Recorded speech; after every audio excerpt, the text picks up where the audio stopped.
Hi everyone. Today we will be talking about carbs.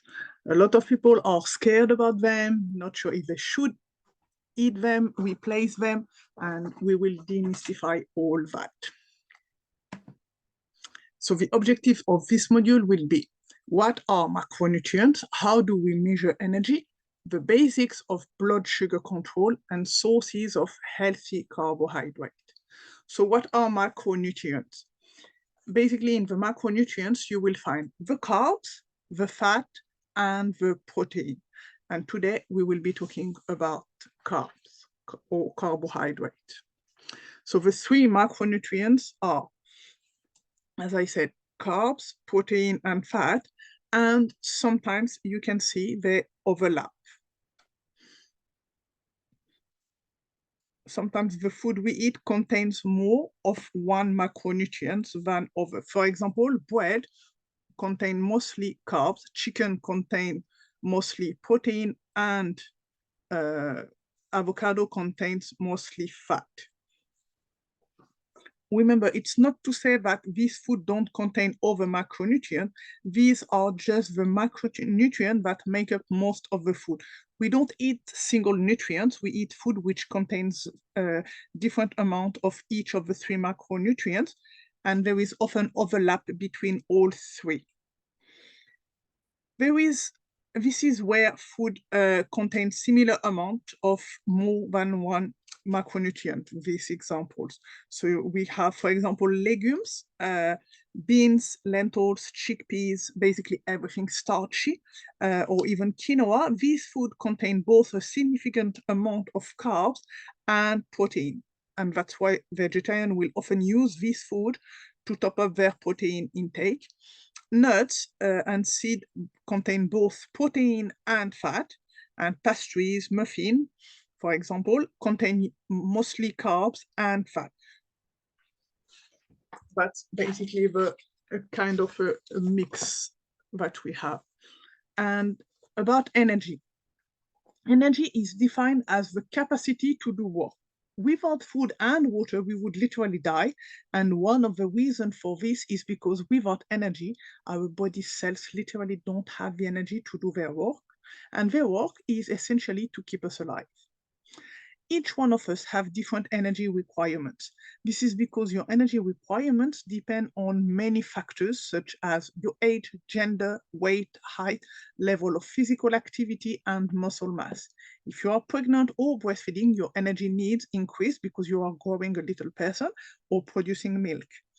In people who are sick or injured, they may need more energy to repair their body or fight infections. A person's body weight is one indicator of too much or not enough uh, of energy. And we know that if you are in an energy deficient, you will lose weight. Remember that weight loss is due to an energy deficient and does not tell you anything about a person's health, macronutrient or micronutrient status. In addition, because body weight is affected by body composition, a person with a higher lean mass to body fat mass or body fat mass to lean mass may require differing energy intakes compared with the norm or average person.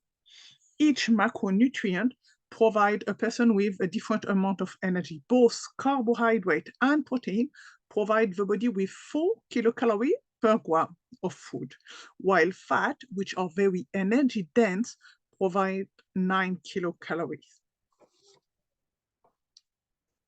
So what are kilocalories, kilojoule? Now that we have introduced the topic of energy, let's understand more about calories. A calorie is a measurement of energy. Many people ask me what is the difference between calorie and kilojoule. The abbreviation of calorie is KCAL, and the abbreviation of kilojoule is KJ. They are essentially the same measurement, but with different names. Just like kilometer and miles are both measurements of distance, and kilogram and pound are both measurements of weight. But generally, we use calories. Only few people use joule. Maybe in physics, that's where we use them more. Just as you would have a conversation for those measurements, 1 kilocalorie is 4.18 kilojoule, just for you to know. So what are carbohydrates?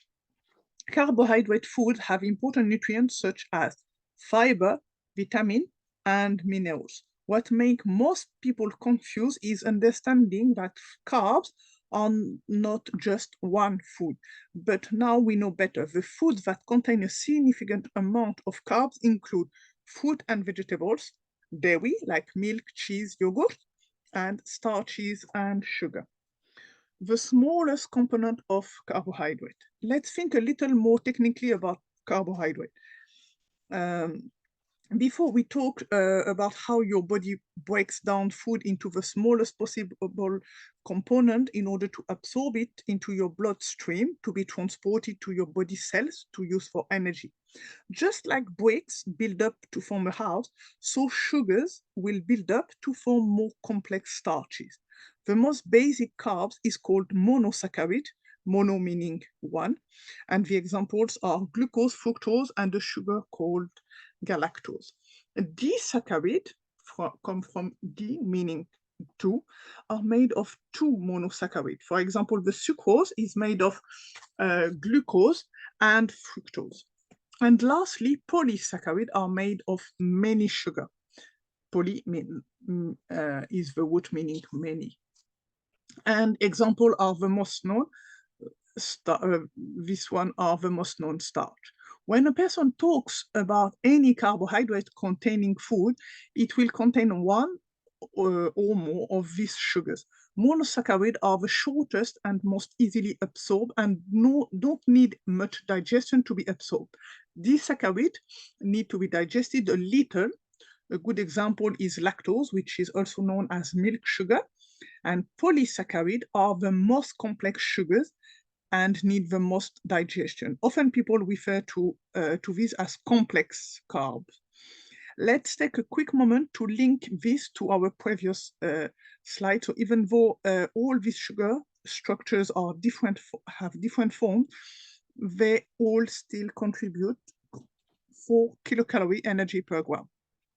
Some will just be absorbed quicker, like the glucose, versus more slowly, for example, starch.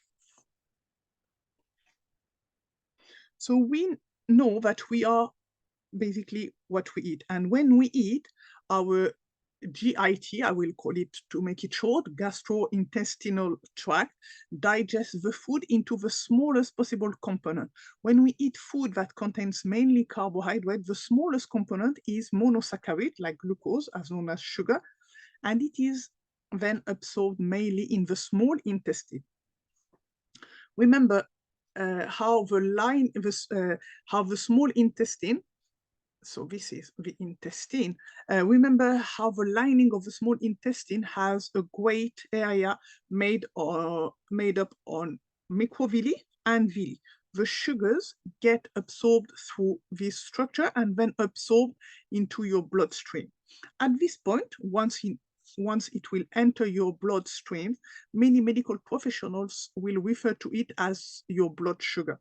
For example, when diabetic test, when they test their blood sugar, this is what they are testing. The amount of sugar absorbed into the blood depends on the type and quantity of food you have eaten, the combination of macronutrients, carbs, protein, and fat in your meals, and individual biology and health status. For example, insulin sensitivity. The aim of digestion and absorption is to get nutrient to your body cells where they can use it for energy to keep you alive. The sugar in your blood triggers your pancreas to produce a particularly important hormone called insulin. There is a constant feedback between blood sugar and insulin. A healthy person and their body would keep their blood sugar level quite stable. When there is more blood sugar, the pancreas will make more insulin. And when the blood sugar drops, the pancreas is told to stop making or decrease making insulin, thus keeping the levels as stable as possible. So insulin and blood sugar control. Let's understand better how insulin works. Insulin acts like a key and the insulin receptor is like a lock. When the insulin in is not connected or the key is not in the lock, then the glucose channel is closed or locked. When the insulin connects to the receptor, like when you put the key into the lock, the glucose channel opens and will allow the blood sugar to enter the cell. This is good because your body's cell needs the sugar for energy. The insulin effectively clears the sugar from the blood and pulls it into the cells.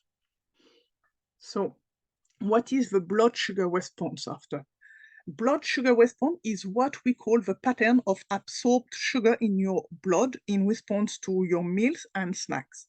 It is important that you choose the right kind and quantity of food to keep this level as constant as possible.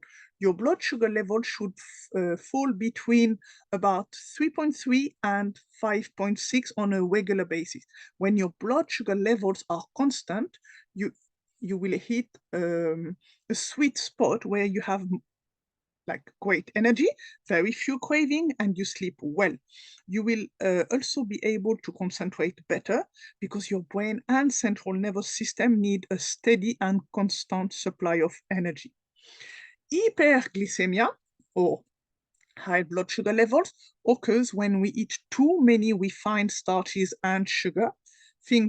Think of foods like sweet chocolate, fizzy, soda, or this kind of thing, which are concentrated sources of carbs. And so a small amount can contain a large quantity of carbohydrate and thus energy.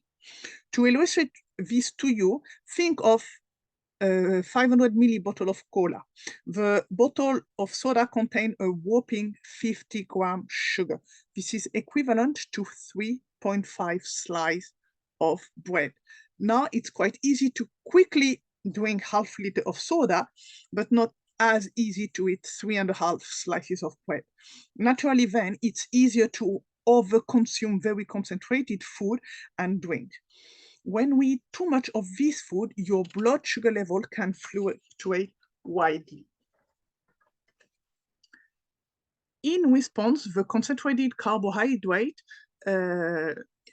in response to the concentrated carbohydrate, your blood sugar levels will rise over their normal level of about 5.6. In response to this high sugar level, your body will over-secrete insulin. Remember that the insulin clears the sugar from the blood. So we can then see what goes up up and then will go down.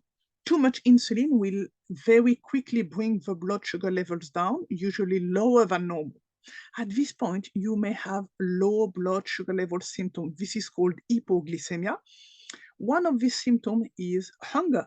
When you feel like this, your first instinct may be to reach for something sugary, which will quickly bring up your blood sugar level. But this will just exacerbate this vicious cycle. Each time your blood sugar rises above a normal level, your body is forced to secrete insulin. And remember that insulin is needed to drive glucose into the body cells. This is a problem because persistent high insulin levels can lead to health problems. Uncontrolled blood sugar levels lead to high insulin levels. And we have seen how this can cause a low blood sugar levels, but in addition to this, it also increases the deposition of fat around your abdominal area, stomach. And for people I met, they know that they can see on my scale the visceral fat. Now remember, this is not just a sore site for a potential mate, but it can put your health at risk. Abdominal fat is metabolically active and is an independent risk factor for an increase in heart disease, type 2 diabetes, and even some cancers. The fat around your stomach also decreases your body's sensitivity to insulin. And hyperinsulinemia. Remember how insulin works? We can imagine the insulin is like a key that unlocks the cell to allow the sugar in. Now imagine you are the cell and the insulin are like naughty children playing in the street outside your house. The first few times the children comes and knocks at your door, you will go to answer it. But when it happens continuously, you will resist going to the door. The same thing happened to your cell. The first few times that the insulin goes to the cell opens up the glucose channel. But if it happens continuously and in large amount, the cell becomes resistant and the insulin no longer works on the cell. We call this insulin resistance. So a vicious cycle is created where a person continues to gain weight around the abdomen and become more and more insulin resistant. Because of the insulin resistance, the sugar is not cleared quickly enough from the blood. The blood does not like excess sugar in the blood, so compensate, makes more insulin, and so the vicious cycle will continue until eventually the pancreas is at breaking point, where it will be unable to continue to produce adequate amount of insulin, basically from overuse. And when this happens, high blood sugar levels or hyperglycemia occurs because there is too little insulin to pull the sugar from the blood into the cell, and so the sugar remains in the blood.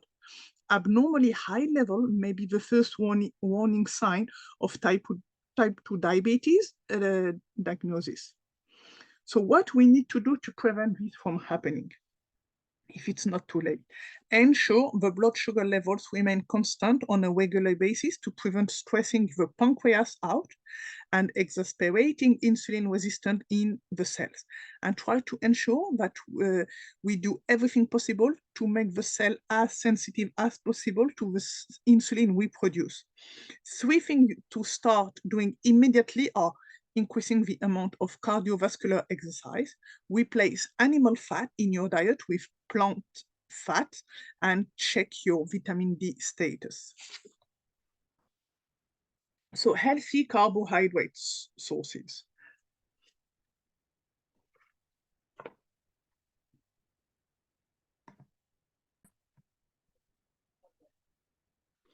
We will talk about healthy carbohydrate sources. The American Diabetic Association has divided carbohydrate food into starch, fiber, and sugar. Let's explore this category in a little more in detail.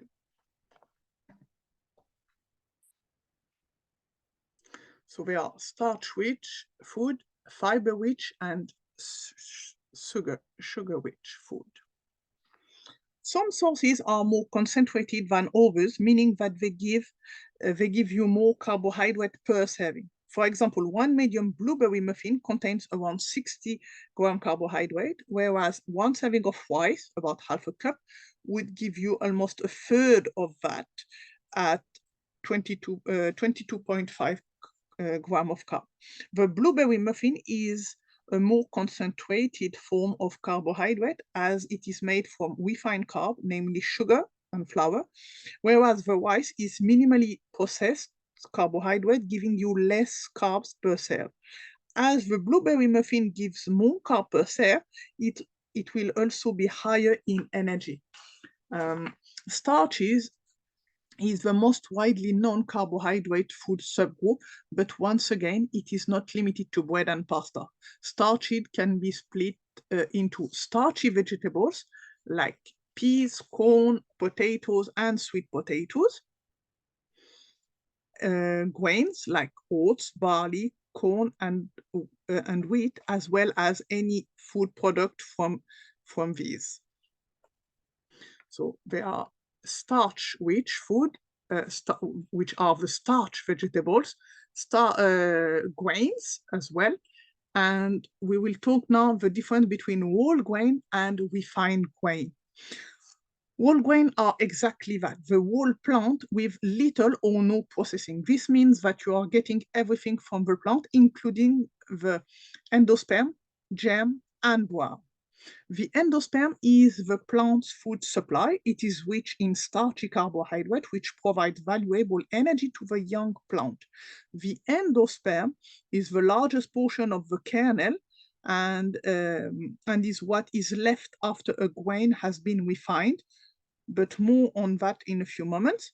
It is not particularly nutrient dense, but does also contain a little bit of protein, vitamins, and minerals.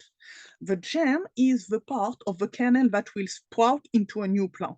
It contains many B vitamins, some protein, minerals, and healthy fats. Have you ever heard of wheat germ? Well, that's an isolated portion of this part of the plant.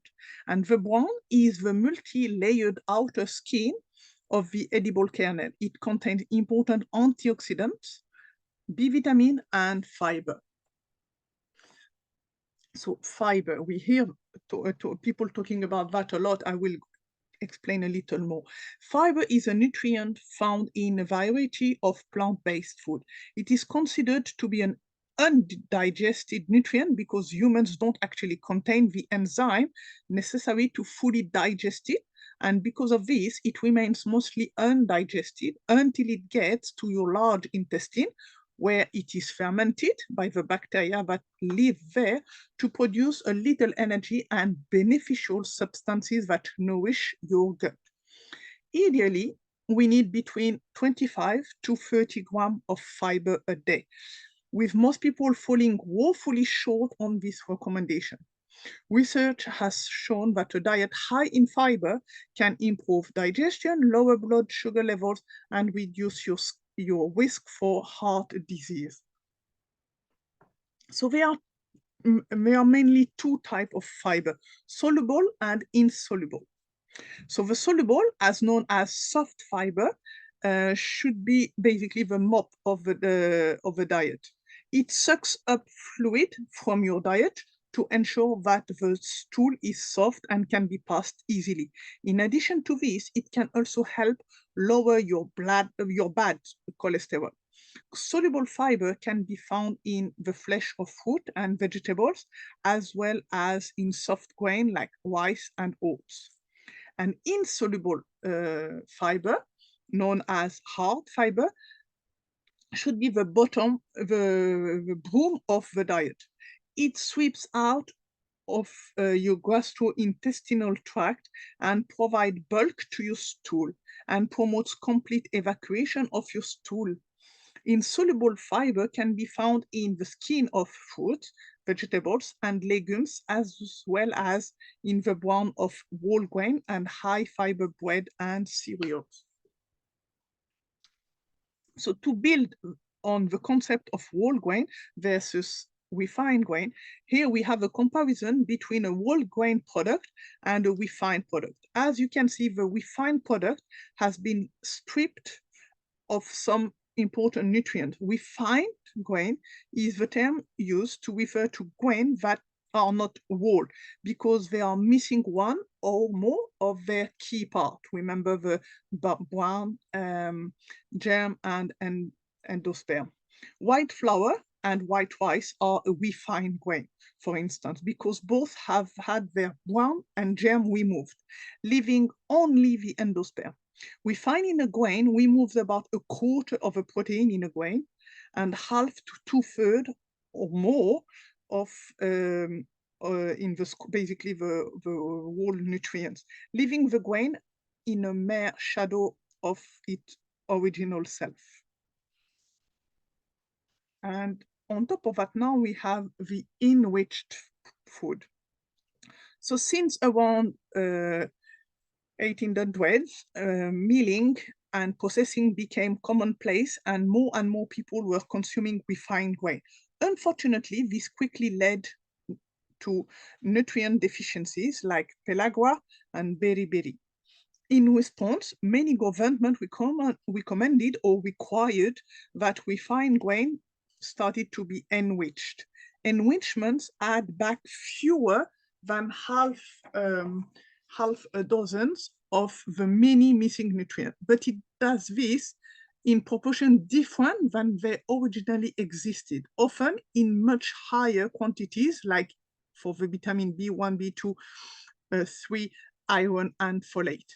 The better solution is simply to eat whole grain now that we more fully understand their huge health advantages. So Let's talk about pulses and legumes now. These choices are high in fiber and contain protein as well as a good hit of vitamin and minerals. They include examples like beans, split peas, lentil, and chickpeas. Legumes can be fresh, dried, or tinned, whatever is more convenient for you. While more research is needed, there is a growing body of evidence that suggests that incorporating a variety of pulses into the diet of approximately 150 grams a day may have positive effect on cardiovascular health, diabetes, and contribute to weight management. From a fiber perspective, legumes really do pack a big punch between 6 and 8 grams for each 100 grams of cooked product. Corn, rice, oats, and barley, or peeled wheat, are also great minimally processed choices. These pack a little less of a fiber punch with between 1.7 to 3.8 grams per 100 grams cooked, but every little bit counts toward you meeting your daily goal. Remember that if you suffer from any gut issues, increasing your fiber too quickly can cause discomfort. We will talk more about that in another module. What about potatoes? That's a question I'm often asked. The truth is that they are a minimally processed carbohydrate food, but are also quite high in starch. Sometimes I get asked if sweet potatoes is better than normal potatoes. Here we have a comparison between the two. As you can see, 100 grams of raw potatoes contain 58 kilocalories, 12 grams of carbohydrate, 2.57 protein, and only 0.1 gram of fat. The main macronutrient here is carb, compared to sweet potato, which has 86 kilocalories, 20 gram carb, and 3 gram protein, and only 0.05 of fat. This means that the sweet potato is higher in energy and carb and slightly higher in protein, but it's also slightly lower in fat. The truth is that they are not significantly different and are both healthful and minimally processed carbs. My advice would be basically stay aware of unhealthy cooking method. That's what makes the potato unhealthy, like deep frying, for example, when you do chips or fries. And also to be aware of additional calories as topping in the form of butter or sour cream. I frequently recommend baby potatoes over larger or older potatoes because their structure is different. In a younger baby potato, the starch structure is branched, meaning it takes longer to be digested in comparison to an older, larger potato where the branch structure is more linear. So it is also usually easier to gauge portion control with baby potatoes due to their uniform size. Usually, we take 3 to 6 baby potatoes as a portion. So in the carbs, I wanted to talk about sweetener. Sweetener is any type of product that is used to sweeten our food and drinks. These usually fall into one of two categories: nutritive, meaning they provide us with energy, and non-nutritive, meaning that they do not provide us with energy. So nutritive sweetener. Nutritive sweetener are then further divided into intrinsic, as you can see, sweetener, nutritive and non-nutritive. In the nutritive, we have the intrinsic, added, and the sugar alcohol. So intrinsic sugar and added sugar. Intrinsic sugars include the natural sugars found inside of food like fruit and dairy. These sugars are found within a food matrix. This means that they are found inside of specific food in combination with other beneficial nutrients. Food contains the sugar fructose as well as different beneficial vitamins and minerals, as well as a healthy dose of fiber and phytonutrient. People often ask me if fruit is bad because it contains sugar. The answer is no for healthy people. The best tip I can give you when it comes to food is to control your portion. One portion is about the same size as your fist, and try not to eat more than one fruit at a time. It is for this reason that fruit juice is discouraged. Have you ever made orange juice? It takes anywhere from 4 to 6 oranges to make a glass of orange juice. This is certainly more than the one at a time rule. The pros of fruit juice versus cool drink, for example, is that fruit juice will still retain its vitamin and phytonutrients, whereas cool drinks will have no naturally occurring beneficial nutrient. In addition to this, when you juice anything, you remove the pulp, and the pulp contains the fiber which aids in digestion, and it also slows down the absorption of sugar into the bloodstream, meaning it will keep you feeling fuller for longer. It will be a very concentrated source of sugar. In this case, it comes from the sugar fructose. And although fructose is a natural sugar, when consumed in large quantities, it can have detrimental effects on your health and can also promote weight gain if overconsumed. Milk contains the intrinsic sugar lactose, which is disaccharide made up of glucose and galactose. But once again, it is a food matrix which also provides protein, fat, as well as bone healthy minerals like calcium, magnesium, and phosphates. When this type of food are consumed in moderation in a normal diet, the quantity of sugar is not concentrated and thus has a moderate effect on blood sugar levels. When you consume more concentrated form of this food, for example, fruit juice, or if you consume large quantity of this food, your blood sugar levels will rise accordingly and may have negative effect. To reiterate, unsweetened or plain milk does not contain added sugar. Whether it is fat-free, skim, low, or reduced fat or full cream. It does contain lactose, but remember this is intrinsic or naturally occurring sugar. So now we will talk about the added sugar. Another form of nutritive sweetener is added sugar. Added sugar has different names. For example, table, white sugar, brown sugar, syrup, honey, beet sugar, cane sugar, raw sugar, maple syrup, high fructose corn syrup, agave nectar, and jaggery. Added sugars are sugars and syrup that are added to foods or drink when they are processed or prepared. The major sources of added sugars for many consumers are soft drinks, energy drinks, and sport drinks. Added sugar are not only concentrated, meaning that they will have a dramatic effect on your blood sugar levels, but they are also devoid of beneficial nutrients, meaning that although they taste whether good, they are not giving your body what it needs. Interestingly, both natural added sugar like honey and agave syrup, or more refined added sugar like table sugar, all contain similar amounts of energy and have a similar effect on your blood sugar levels. And for this reason, portions should be limited or controlled. I know you guys are burning to ask, but isn't something like honey healthy? The truth is that it does contain a small percentage of beneficial nutrients, but in the quantities you are consuming it, it will depend basically with what you are consuming, and the doses of those beneficial nutrients are not sufficient to make a difference. So that's about added sugar. And so sugar alcohol. Sugar alcohol contains some calories. However, on average, they only have about 50% as many calories as sugar per gram.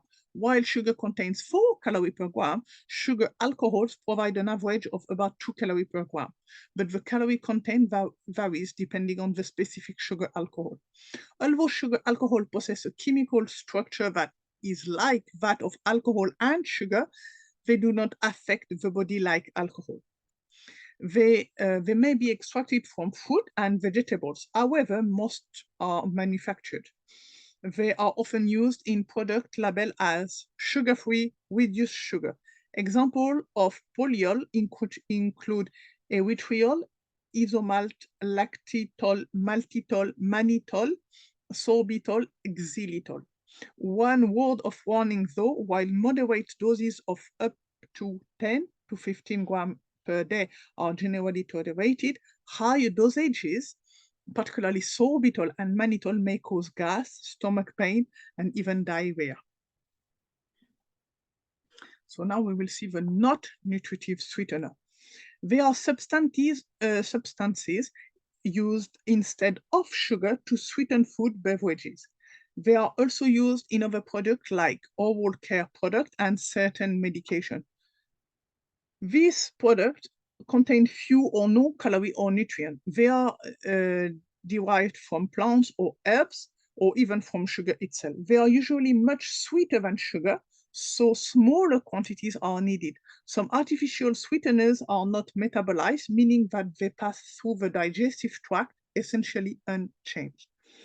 The 8 non-nutritive sweeteners that have been approved by the US Food and Drug Administration are monk fruit extract, stevia, aspartame, acid sulfame, potassium, neotam, saccharin, sucralose, and adventam.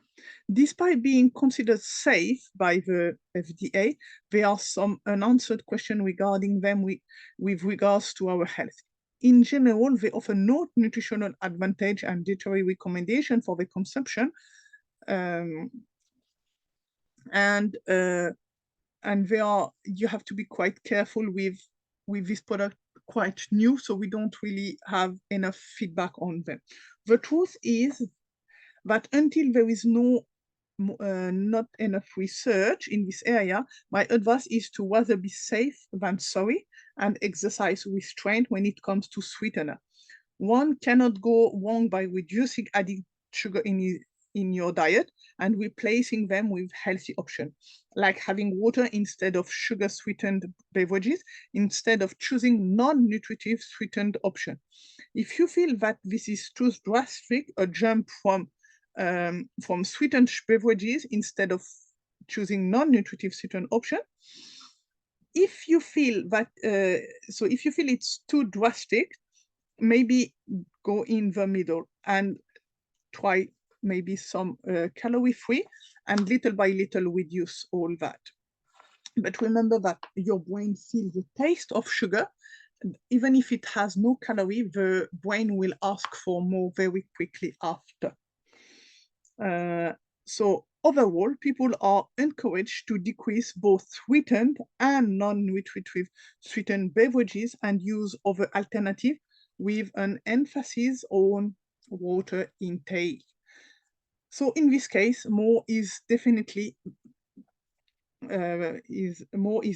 not better. Thank you, everyone, and I hope you learned something with us.